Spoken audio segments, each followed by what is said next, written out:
Hello guys, I came back once again. This is my own school where I passed my SSC. তো এইখানটাতে আমি 10টা বছর পার করেছি। এটা আমাদের হাই স্কুল যেটাকে বলে মাওলানাবাদ মাধ্যমিক বিদ্যালয়। তো এইখানে মোটামুটি হাই স্কুল এবং প্রাইমারি স্কুল দিয়ে আমার 10টা বছর কেটেছে।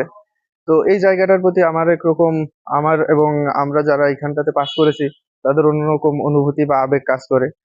Basically everyone is passionate about their school because একটা কথা আছে না যে মানুষ বাঁচে কয় বছর এসএসসি পর্যন্ত। তো এই এসএসসি তে যেই মজা বা যেই ফ্রিডমটা থাকে, উপরে আস্তে আস্তে উঠলে তখন একটা আলাদা প্রেশার এবং এই বন্ধুত্বের সার্কেলটা ওইভাবে আসলে রান করে না। যে যার মতো আলাদা আলাদা জায়গায় বেশিরভাগ ক্ষেত্রেই চলে যাওয়া হয়। তো ওই যে একটা গান আছে কফি হাউস, এটাকে যদি আমরা কফি হাউস বলে বিবেচনা করি তাহলে এই গানটা আমার কাছে সে মান্নাদের গানটা বলতেই হয়। কফি হাউসের সেই আড্ডাটা আজ আর নেই, কোথায় হারিয়ে গেল সোনালি বিকেল গুলো সেই আজ আর নেই। সেই 7 জন এই আজ টেবিলটা তবু আছে 7টা পেয়ালা আজও খালি নেই। একই সে বাগানে আজ এসেছে নতুন কুড়ি, শুধু সেই সেদিনের মালি নেই। তো যাই হোক, এই যে এইখানটাতে আমাদের ব্যাডমিন্টন খেলা হয় রাত্রে, বেশিরভাগ ক্ষেত্রেই রাত্রে এই খেলাটা হয়। এবং এই পাশটাতে যদি আমি একটু ঘুরিয়ে দেখাই, এখানটাতে নামাজের জায়গা। এখানে সবাই নামাজ ঘর, এখানটাতে নামাজ পড়ে সবাই। তো এই পাশটাতে একটা বিশাল বড় মাঠ আছে যেটাতে আহ যারা ফুটবল এবং ক্রিকেট খেলে এবং খেলা প্রেমী আছে তারা এখানে খেলাধুলা করে। তো এইটা শুধুমাত্র একটা গ্রাম বা দুইটা গ্রাম না, প্রায় 6-7টা তারও অধিক গ্রামের উম, ছেলে বা ছোট বয়সে যারা আছে, বড় বয়সে, তারা এখানে আড্ডা টাড্ডা দেয়, খেলাধুলা করে। তো এইটা শুধুমাত্র আমাদের একটা গ্রাম না, কয়েকটা গ্রামের মিলে আবেগের একটা জায়গা। এবং ঈদের সময়টাতে এই যে এই পাশে ঈদগাহটা আছে, ঈদের সময় এখানে বেসিক্যালি নামাজ হয়। নামাজটাও এরকম প্রায় 6-7টা গ্রামের মানুষ এখানে একত্রিত ভাবে ঈদের নামাজটা পড়ে। এটা একটা ঝিনাইদহের প্রায় দ্বিতীয় বৃহত্তম জামাত হয় এখানে। তো যেহেতু স্কুল এখন বন্ধ, এখন এই যে দেখতে পাচ্ছেন গবাদি পশু চড়াচ্ছে যাদের আশেপাশে বাড়ি। তো এই পাশটাতে আসলে আমাদের যে পুরাতন বিল্ডিং এবং পুরাতন বিল্ডিং ছিল, এইখানে আমরা আমাদের 6, 7 বা 8 পর্যন্ত এখানে ক্লাস করেছিলাম। বয়েজ সেকশন ছিল এই পাশটাতে।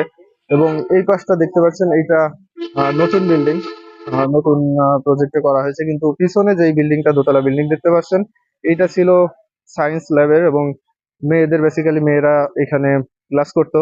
এবং অনেকেই যারা দুষ্টু ছেলের দল ছিল তারা এই যে এইখানটা থেকে শীষ দিত। এবং আহ, আহ, তাদের ওই যে একটা গাছ আমি যদি দেখাই, ওই পিছনে একটা গাছ আছে, এইখানটাতে দেখার অসুবিধা হতো বলে এই যে এই গাছটা প্রায়, ওই যে ছোট যে গাছটা দেখতে পাচ্ছেন আমার পিছে, এইটা প্রায় গাছ একদম ইয়ে করে ফেলছিল, পাতাগুলো সব ঝরাই ফেলছিল। যাই হোক, এটা গোল্ডেন মেমোরিজ, যেগুলো আসলে কখনো ভোলা যায় না।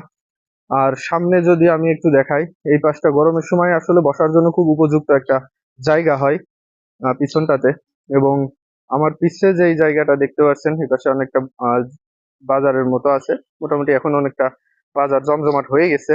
এবং পিছে প্রাইমারি সেকশনটা, আমাদের সব থেকে আহ জীবনের গড়ে ওঠা বা বেড়ে ওঠা এই প্রাইমারি এবং হাই স্কুল এইখানটাতেই 10টা বছর আমরা কাটিয়েছি এখানে। তো যাই হোক, অনেক টিচার এবং আহ, অনেক বন্ধু বান্ধব ছিল। টিচারদের প্রতি আমাদের অগাধ সম্মান ভালোবাসা থাকবে। অনেকেই আজকে হয়তো দুনিয়ায় নাই, তাদের জন্য দোয়া করা ছাড়া আর কোনো অপশন আমাদের নাই।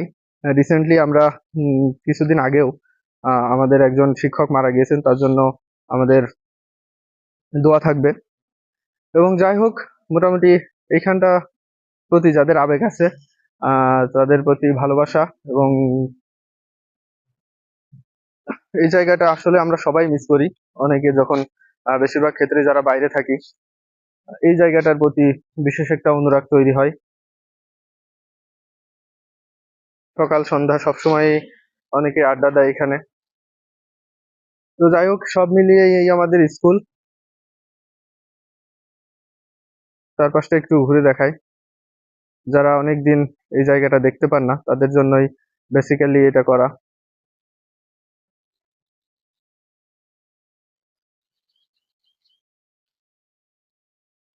সব মিলিয়ে এইটা এই কয়েকটা এরিয়ার মধ্যে যতগুলো স্কুল আছে তার মধ্যে এটা একটা মোটামুটি ফেমাস স্কুল বলাই যেতে পারে। অনেক প্রাচীন স্কুল, 1960 সালে এটা স্থাপিত হয়। এবং যেহেতু আশেপাশে অনেক স্কুল ছিল না যখন, তখন আসলে এই স্কুলটার আশেপাশের অনেকগুলো গ্রাম থেকে মানুষ আসতো পড়তে। এবং এই এরিয়ার মধ্যে অনেকটা সুনাম ছিল এই স্কুলটার। তো যাই হোক, ওই যে প্রাইমারি সেকশনটা, এবং এই পাশটা দিয়ে চলে গেছে একটা হাইওয়ে, দেখতে পাচ্ছেন যে অনেক দূরের মানুষও এখানে আসতে পারবে। তো সব মিলিয়ে ভালো থাকবেন।